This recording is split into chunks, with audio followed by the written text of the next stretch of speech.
La récolte vient de débuter il y a quelques jours, une récolte bien plus tardive que d'ordinaire.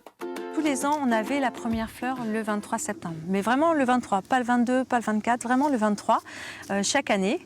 Et ce qui était surprenant, c'est que le 23 correspond au jour du calendrier républicain, le jour du safran. Et cette année, c'est le 10 octobre qu'on a commencé à fleurir. Donc on a quasiment en 4 floraisons, on a 3 semaines de décalage. Donc il y a un clair réchauffement climatique, puisque ce qui détermine la floraison du safran, c'est la température. Le safran fleurit lorsque la température descend en dessous de 14 degrés. Véronique a débuté la culture du safran il y a 14 ans. Avec 2,5 hectares, c'est la principale productrice en France. Donc les fleurs, elles commencent à apparaître depuis à peu près 1 heure, puisqu'il pleuvait ce matin.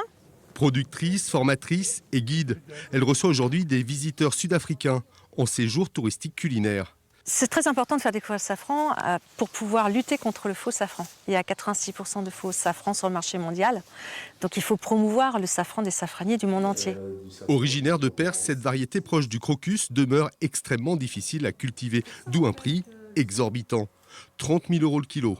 Avec quelques centaines de grammes annuels, Véronique décline cette épice exhausteur de goût en confiture, moutarde, vinaigre ou sirop. C'est vraiment incroyable. Je n'avais pas réalisé le travail que cela demande pour produire si peu. C'est assez fabuleux, je pourrais en boire toute la journée. Le safran ne laisse pas indifférent. C'est ce qui a interpellé Omar. Conseillé par Véronique, ce réalisateur prépare un long métrage, L'or rouge, la rencontre d'un paysan et d'un jeune des cités qui rêve de cultiver du safran.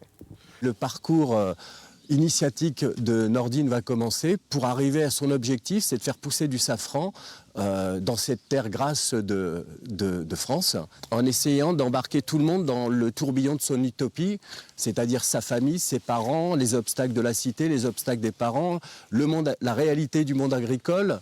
Tournage prévu en 2020 à la prochaine floraison du safran.